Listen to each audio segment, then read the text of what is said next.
It's a family breakup like no other in mob history. One mob father turning against another. It's the feds versus mob boss Joey Merlino, with former mob boss Ralph Natale as the star of the show.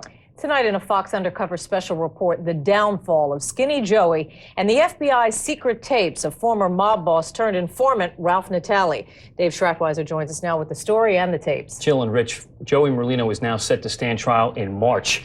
A federal judge has ordered that. The jailed mob boss is charged with murder, drug dealing, and racketeering. The case against him was brought in part with the help of 3 former mobsters, including former mob boss Ralph Natale, who once stated publicly that he loved Joey Merlino like a son. Well, now the mob father has turned against that son, and the consequences could be deadly.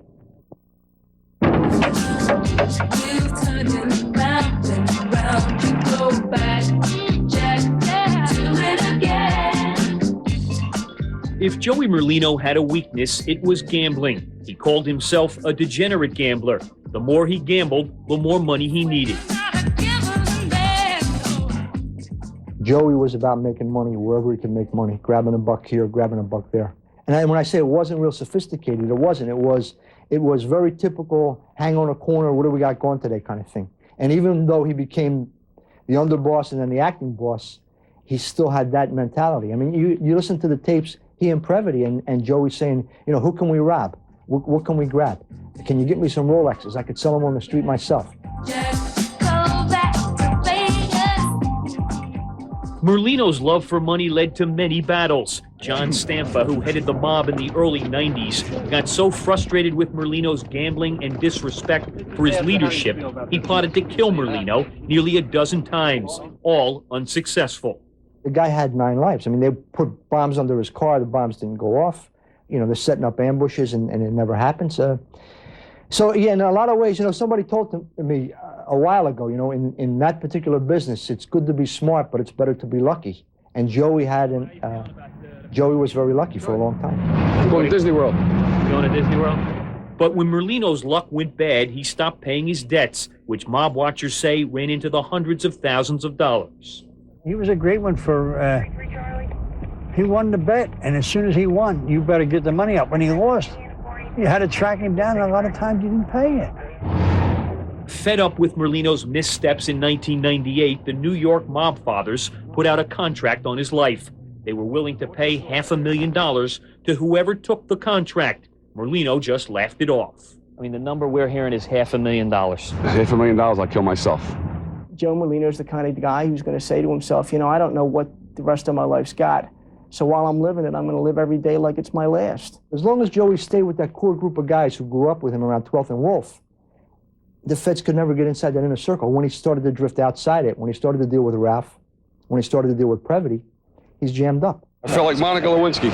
Jammed up is an understatement. Merlino and his crew sit in jail today thanks to mob captain Ron Previty, who wore a wire on them, and mob boss Ralph Natale, who betrayed them. Isn't that some these rat bastards? They make up stories. That's exactly what they do. Oh, my God. Ironically, those are the words of former mob boss Ralph Natale, captured on secret FBI tapes, obtained exclusively by Fox Undercover, and never before heard in public. They try to make people cooperate. They don't mean to tell them the truth. Cooperate with them. In other words, what they want to do. The year was 1995. Then it was mob boss Natale complaining about rats, the kind that can bring down an entire mob family. Natale blasted mobsters who betrayed La Cosa Nostra.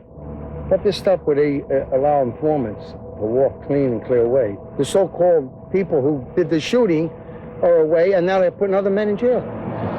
I don't understand it. Fast forward to 2000. Now Natale is a rat himself. His words may bring down Merlino and his crew. It's a racketeering case bolstered by Previty, who made dozens of secretly recorded tapes, and Natale. It's rats in reverse. We've been trying to get this guy for 5 years. This guy's the boss. He can give us this guy. You never had anybody wearing a body wire who's a mob member. That is something that's unheard of. You know, nowadays it's almost like going to the deli line. You know, you got to like take a number, get in line, we'll see where we're going to be able to get to you. It's a show when they kill somebody in South Philly, ain't it? The government's case against Merlino and the others paints a violent picture. Yeah, my sister's a widow at 29. First, the murder of Billy Veazey, the brother of government informant John Veazey. Next, it was the gangland-style killing of Anthony Tura, who made the fatal mistake of getting caught on tape saying he wanted to throw hand grenades into Merlino's home. The attempted murder of Joseph Cianglini was caught on videotape by the FBI.